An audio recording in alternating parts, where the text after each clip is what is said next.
I don't think there's such a thing as a road trip without snacks. I don't know that you can call it a road trip if you don't have. Could you call it a road? That is you raise a wonderful question. It's a philosophical question, but sometimes snacking is philosophical. Fully agree. Is it really a road trip if there's no snacking? You're like a guy in a stakeout. But wait, what did you just eat? Is that the snack? Is that the snack? No, I'm pre-gaming. I put a little pretzel in my mouth. Pretzels are not the snack, but I'm hungry, and who knows how long it's going to be before we actually get to the snack here on Mike and Tom Eat Snacks with my good friend, Tom Cavanaugh. And my good friend, I want to thank you, Tom, for the careful enunciation, because sometimes I feel like you just run right over my name. You don't pronounce it properly. And so I appreciate that you took the time to get it exactly right. It was like when you were in the NFL and people were like, which one's your buddy? I'm like, down there. See that number 12? He's on the back of his jersey. Mm-hmm. And people are like, go, go, go. That was back when you were in the NFL. You're no longer in the NFL. It was amazing because I thought, and you know me, shallow. And so I thought, once this guy retires, if he strikes some kind of like big endorsement deal, we'll remain friends. But if he just goes the way like those guys do when they're done the NFL and just fade into obscurity, I was like, I won't be his friend anymore. Right. I don't care to be his friend anymore because he's not in the glamour and the spotlight. Good. Yeah, not in the league. Like, you got to be in the league. And somehow, here we are, years later. You're 9 years, 2 rings, and we couldn't be tighter. In fact, I would venture to say we're tighter now than we were when you were playing in the NFL. Well, because during the season, obviously, I'm consumed with the upcoming game. Yeah. And so there's endless amounts of tape to watch. You could talk to Michael. You could talk to Michael. If you were lucky, you could talk to him Sunday night. If you were lucky. That was his thing where if he wasn't too banged up, and he was like taking an ice bath. And occasionally, if we won. Because I'm not talking to anybody. No. What a joke that would be. You find that out once. No, if you guys lost, if it was an L, no effort would be made there to try and contact you. But then if you'd won, there'd be like, the interviews with the press and that kind of thing. But you'd be taking an ice bath and like, that'd be the time to talk. But that's one kind of 2 to 3 hour window during an entire season. Yeah. And then in the off season, I'm in the weight room. I'm visiting the monastery that Wembanyama is visiting. Like I'm getting my mind right. So it's on me. I apologize. No, Tom. I feel like I owe this to you, and it's been a long time coming. I'm sorry. Sorry that I accept your apology, but listen, I mean. Our group could not have been more pleased to have a bona fide, and not just a NFL player who's maybe a journeyman and played in the league for 2 seasons, and then like went up to the CFL. No, a guy who was like in the league 9 years, 2 rings, and who still didn't forget where he came from, right? Yep. Like he had not had a concussion and was still able to think of where he had come from. Like that morning, I took the subway, and then I got on the thing, and you just knew where you'd come from. You were great. Did, and I always prided myself on being a lunch pail guy in the league. I wasn't about the stats, I wasn't about the flashy numbers, I wasn't about the touchdown dances, I wasn't about any of that. I was about putting a W up on the board. And did it become a little obsessive at times? It did, which is why I owe you this apology. So again, I accept the apology. I want to say people who don't recognize Michael because. Who are big sports fans, like, I don't recognize that guy. It's like, you heard him say in the off season, he was in the weight room. Folks, he was in the weight room. His neck was 4 times bigger than it was. He had a larger neck than a head. It kind of Barry Bonds up into his head. And he was like, he was 280. I don't know. He was just packed muscle. He wasn't just in the weight room like, he had a 2-hour wait. No, he was in the weight room. And he did not leave the weight room. Food we brought to him. He slept in the weight room. Yeah. He was in the weight room. Just so people don't get the wrong idea. I was 280, 4% body fat. So I wasn't on the O line. You know what I mean? I wasn't one of these guys with the gut. No, I was. It was you're fast, 280. and you've always been fast. But you've always been fast. I think whatever substances you were taking back then, I was taking a lot. Were like made you faster, but you've always been fast. Well, thank you. I appreciate that. I mean, look, have I lost a step since my playing days? Of course, but I'd still take on some of these guys in a 40-yard. I'd still take on some of these guys. Sure. Maybe a left tackle or something. I'd take you take a couple of those guys on. Yeah, a couple of those guys on. And so now you're sitting in a car. Yep. I don't want people to think you've become destitute, fallen on hard times, because who'd fallen on hard times could have an award-winning podcast like Mates. Like, That's right. mean, let's be real. Let's be real, right? You don't do Mates and say, "Oh, I'm on hard times." I don't think. No. It's just it's a moneymaker. It's a breadwinner. Am I sleeping under a bridge? Absolutely. But have I fallen on hard times? Hell no. I'm doing Mates. Because you're sleeping under a bridge in a car. Yeah. So that's okay. How are things with you? The last time we spoke, you've been doing some good snacking. What's been going on? Like snacking for me, Michael. There are times when I'll like. Last night is a perfect example. I got some feedback from family members.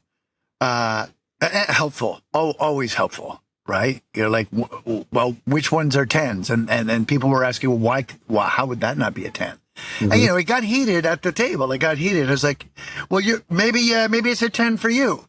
But if it's a 10 for you, then you're setting an awfully, that is not.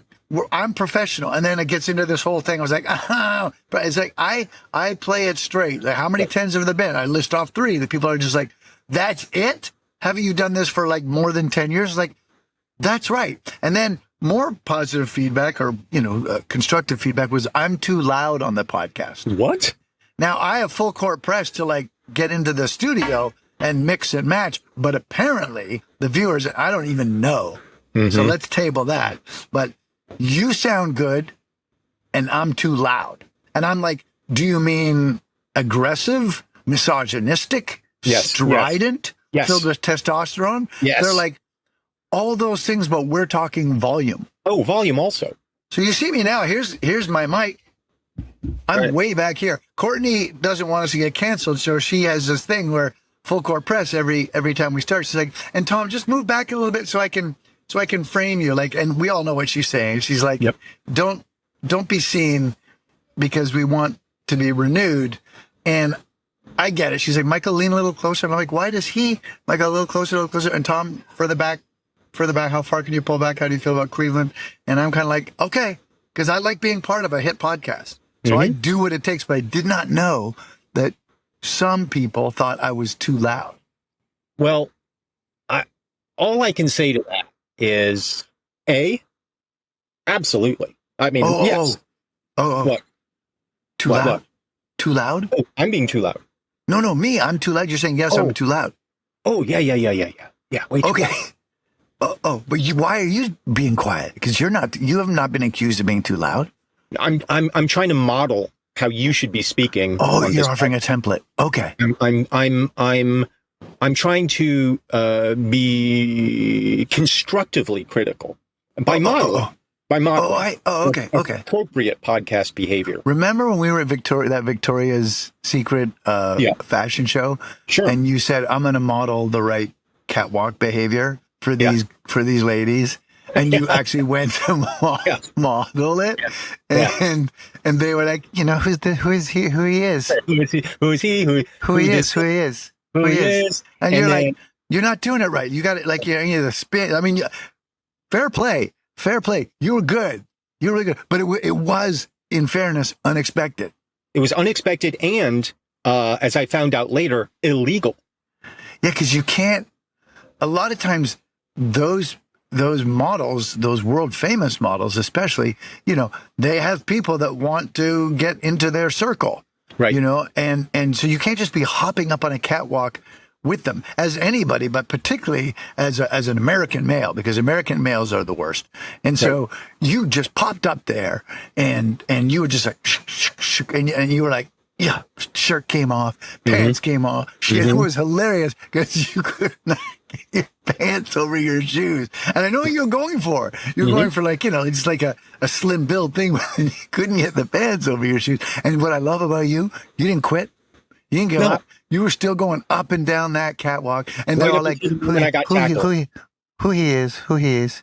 And I love that security guards didn't tackle you from like the runway is for people who've never been to Victoria's Secret supermodel fashion show like Michael and I always do.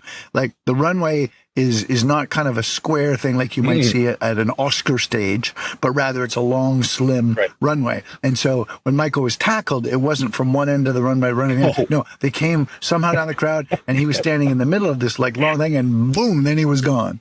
He was gone. Like, and I was like, where did he go? I was like, where did he even go? And the model said, who he is? He's famous. Who he is? Right. Yeah, that was a lot of laughs that day. And it was a lot of laughs. I got to tell you, though. The 30 days that you were like in detention, that was just a hilarious moment. Now, we opened the episode obviously talking about my time in the league, and I thought I could take a hit. You know what I mean? And when I was playing, absolutely, I could take a hit. But when you've been out of the league a couple of years and you show up at the Victoria's Secret fashion show and you take off your clothes and you're marching down the catwalk, trying to demonstrate proper technique, catwalk technique. Modeling behavior. Right.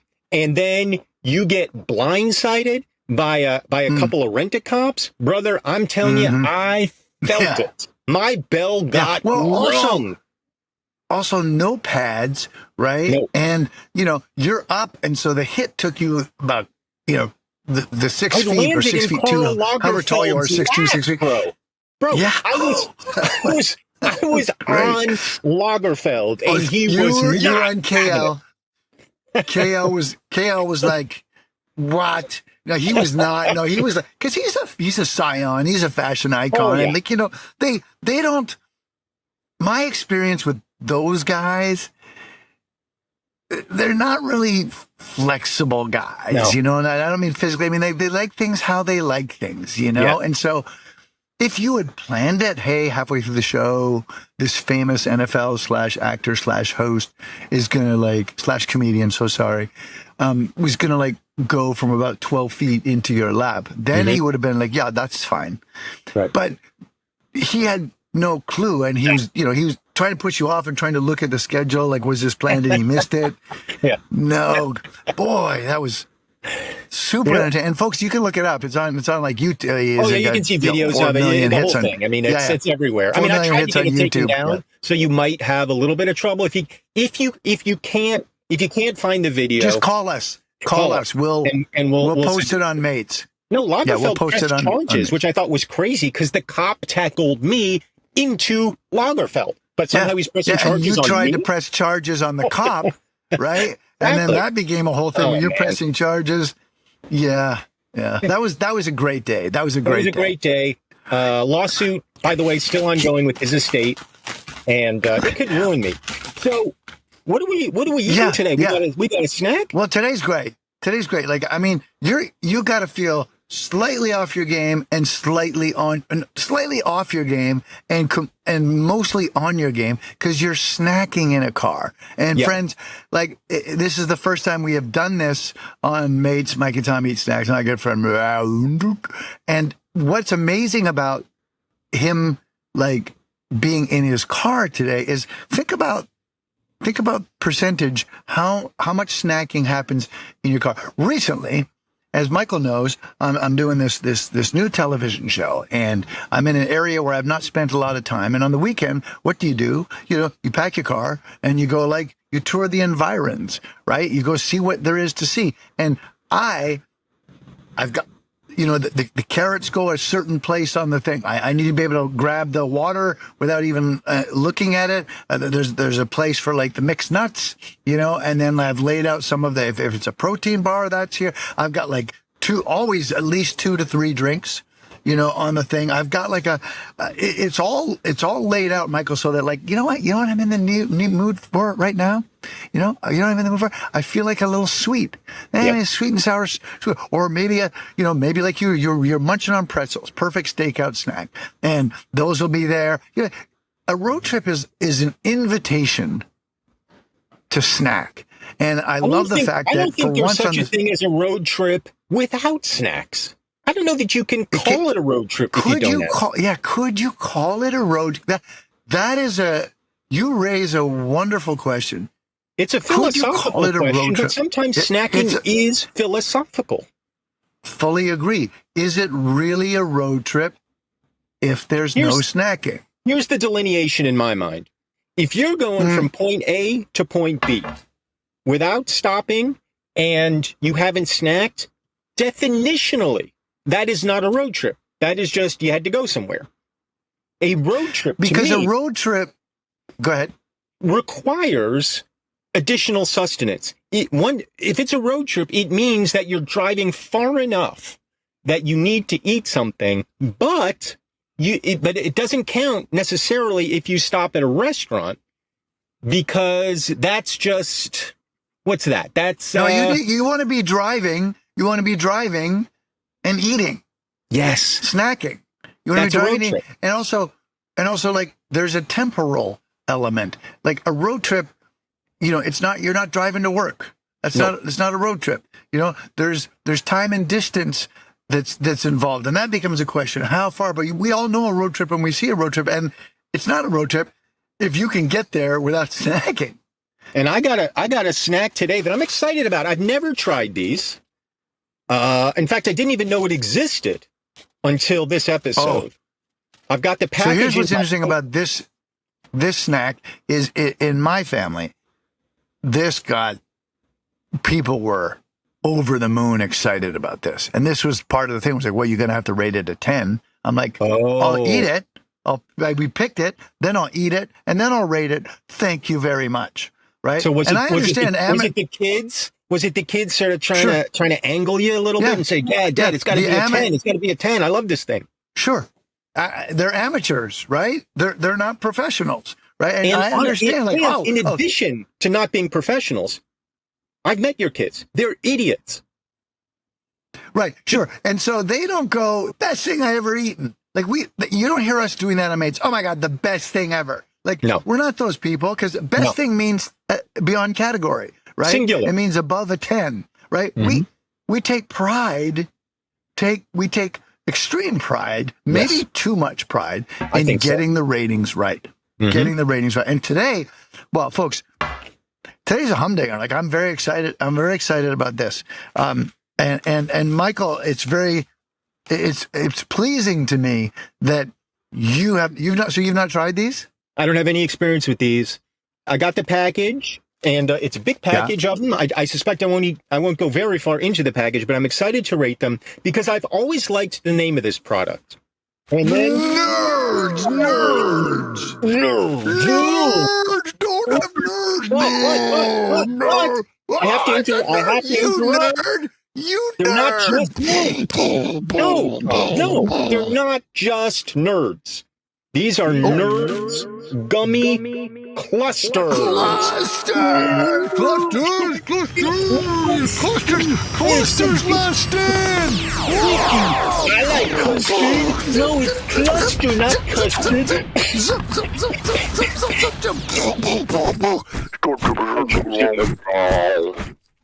Nerds Gummy Clusters. So this is what I think I understand. There's like a gummy center surrounded by the traditional Nerds candy. And if you haven't tried them, the Nerds candies are like little pebbles, sort of fruit-flavored pebbles, or candy fruit-flavored pebbles. You understand what I'm saying? Because it doesn't taste like fruit. You're doing a great job describing it. I think that's great. Yes.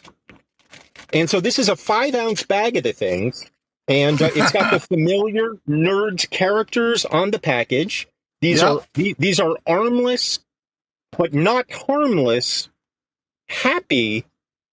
What would you call these? No, they're not spokespeople. They're sort of cartoon characters, and these are the guys that we eat. We eat these nerds. Yeah, these are happy guys. Look at these guys. They're like, eat us. Yeah, they're happy guys. To be consumed. Yeah, they love that. So I think here's how Nerds Gummy Clusters describes itself. Rainbow nerds surround fruity gummy centers, these sweet little sparks are fantastic inventors. Oh, it rhymes. A poppable cluster packed with tangy, crunchy nerds, a candy so tasty there aren't even words. I'm gonna have one. I can't. It's so exciting for me. Oh, so you've opened, you're ready to go? You popped one in? Okay, I gotta open. You were talking and I opened it. Okay, so opening the package, what I'm noticing immediately is the aroma. It does smell intensely of nerd candies, as it should. And as I take one out, you know what it looks like to me, Tom? It looks like a firework, just as it's exploding. You know, it's colorful, it's round, and it's got little granules on it, and it looks to me like a firework about to explode. I'm going to pop it in my mouth and see if my taste buds explode. Here we go. Okay, see if your taste buds explode. How'd you do? Are you chewing? I'm chewing. You sucking? You chewing? What are you doing? I'm chewing. I'm chewing and I don't love it. It's okay. It's okay. And you know what I was expecting, to be honest? No. More gummy. I was sort of looking forward to more gummy sensation with my nerds. To me, this is... And less crunch? And less crunch? Maybe equal crunch, but just more gum.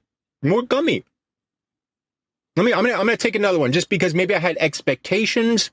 And here's what's funny. I'm the exact opposite. It's too much gummy for you? Even though my family consumes these, I don't consume these. These are not my go-to.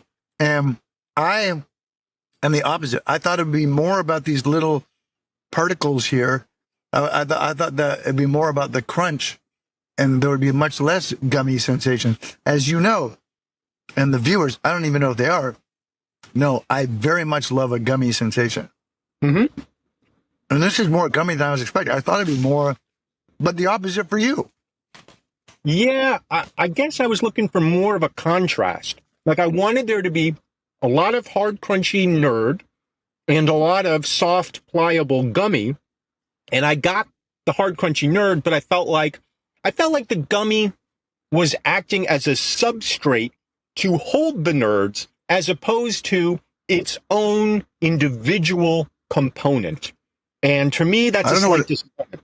I don't know what a substrate is. I don't either. I think it's a well, in some states they call them grinders. In some states they call them heroes. I call it a substrate. All right. Do me a solid, will you? Yeah. Take 2 of these suckers. Okay. And fire them in at once. Ready? All right. Hold on. Give me a second. I'm addressing the not enough gummy. All right. See what we got. So you're doubling the gummy, but you're also doubling the nerd. Doubling down. Mm-hmm. Okay. I kind of see where you're going. Mm-hmm. It's not doing it for me. It feels insubstantial to me in a way that I'm not pleased with. It's not bad. You're not pleased at all. I wouldn't say I'm not pleased at all. It's not getting a 0 from me for sure. But if you're calling your thing Gummy Clusters, and I recognize there is gummy, and I recognize they are clusterful, but it just, I don't know, it's coming up short for me. I feel like it's too airy or something. Like I want it to be denser. You know what it is? I want to work for it. It's doing all the work for me. I want to meet it halfway. I want to feel like I'm putting in the effort with the gummy. I don't want like, it's almost like the gummy equivalent of cotton candy. It's ephemeral.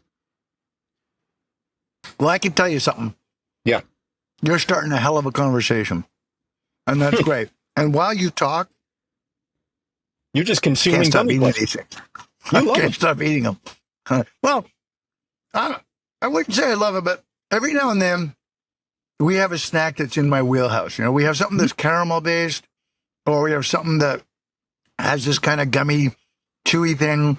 And then I just want you to just go off and chat your life away, and I'm going to sit and eat the snack, you know, because there's something about, and the other thing is I find about things like this, like it's all the stuff that's wrong, and I can't like, and I have no discipline. I can't, it's like, here's a perfect example. You ready? I'm going to go down halfway down because we got some malic acid and citrate and apple juice concentrate, etc. Yep. Then we got red 40, yellow 5, red 40 lake, yellow 5 lake, blue 2 lake, yellow 6, carmine color, blue 1 lake, watermelon juice concentrate. And I'm kind of like, they're trying to actively kill you. They're like, Yes. look, we know. Which I appreciate. I like that. Yes. So that's like a positive. Yeah, we that's agree. points in their favor. Right. But like for me, it's like, for a guy who has no discipline doing some kind of nasty deed, when I eat these kind of like gummy snacks, it's always like, we did one not too long ago and I loved it. I don't even really like apple snacks, but it was the Mott's apple, like chewy things, whatever the heck, and I'm like, great. Cause we're chewing now. We got this kind of gummy chewy thing. And this thing is tricking me because it's trying to kill me for sure. Like, it's not even trying to hide that. No. Let me ask you this. Go. You talked about the Mott's fruit snacks, which That's what it was. We both enjoyed. Yeah. Would you agree that the gummy consistency of that was denser than the gummy consistency of the Nerds gummy cluster? Well, we're going to get into a rating element here, which is dangerous territory. But I know for a fact I do not appreciate. It's not my purloin. I do not like the cluster part of the gummy. And what was great about the Mott's fruit snack, it was like we were straight gummy, right? And it didn't have to be more porous and like have like kind of a looser gelatinous sense to it. And these guys can get away with. Why? Because they have I had a hard loose cover. and gelatinous poop the other day, and oh, did you? Really, yeah, it really concerned me for a little bit. Because that's no good because you're in there and you gotta go and then flush and you're kind of like, what? Like, and then you're, what did I eat? And nothing that should come out. Like, it's not like, well, you ate a bunch of wet oatmeal. You had 2 vats of wet oatmeal and you're like, so, all right. Or the wet oatmeal is a bad example because like binding, but you know what I'm saying. Right? Yeah, I don't even know. Like, I mean, it slid out and disappeared down the tubes before I even had a chance to study it. That's how loose and gelatinous and you're like, are we pooping? Are we peeing? You know, like you're like, well, what exactly? What are we doing? Did I have 4 paprika smoothies and no, I didn't even know it? Like that's a concern when you're sitting there and it's like, what are we doing? And then the next time out, the next time on the hammer, and the next time in the steamer, you get like a big and you're like, all right, here we go, we're back. We're back. Good stuff. Yeah, we're back. Ratings? Ratings. Yeah, ratings. Ratings, why not? Ratings. No rating. No rating. We got a rate. Clusters last stand. I feel like you should go first. Oh, I'm happy to. Like, I sort of like, you're a good poker guy. Like, there's a casino down the street. I cannot wait to get you up here, and you're just going to be like, you're a great guest. Michael's a great guest when he comes to your town, and there's a casino, because he'll pop his bags in your Airbnb, and you won't see him. He's a great guest because he's not really a guest. Nope. You know, I don't know how many times he'll be like, hey, T, I'm at the airport. Like, you want me to run your bag out to you? He's like, could you? Because last night I was sitting on a lot and I was really good and I had a bit of a groove going and I knew the flight was at 5 and I'm like, yeah, I'll run it out to you. Like that happens half the time. Most of the time, yeah. So More than half. if you're in Los Angeles and because you're a big Hollywood star and Michael comes to see you, then he's just going to be down there. Where is it? Orange County? Is that what the thing is? Yeah, that's where he'll be. He'll be there. He'll be getting his hands and sitting at the table and like trying to wait out that guy because that guy looks like a sucker, you know. And he's just like, that's what he's going to do, right? Am I right? You're right. When you're right, you're right. That's what I'm going to do. I was playing my card early when I was like, look, I don't like the exterior of the Nerds gummy clusters, right? So I've already put that out there, you know. So now I'm on the river. I don't even know really where I am, but You're on the river. To me, like. A gummy component it cures plenty of ills. And I am, if anything, there's an element of like me saying to my family, see? So I don't want to go, I just got to play it straight. I don't want to go too low.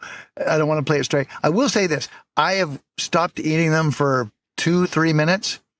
And now I'm like, ugh. But at the time, now I hate myself. Like, I hate myself a little bit because I've consumed all this stuff. But at the time, I was like, this is all I feel like I need. I feel like if I were going on a road trip, it would be 8 bags of these things, and then let's go visit Michael in Savannah and take the low 40 down to Hollywood. Fine. I got these gummy clusters. I'm good to go. Now, I don't want to have another bite with those little crunchy things on the outside. That being said, you had me at gummy. Like, gummy is a very strong element for me. The sugar infusion, the sensation. I very much like these.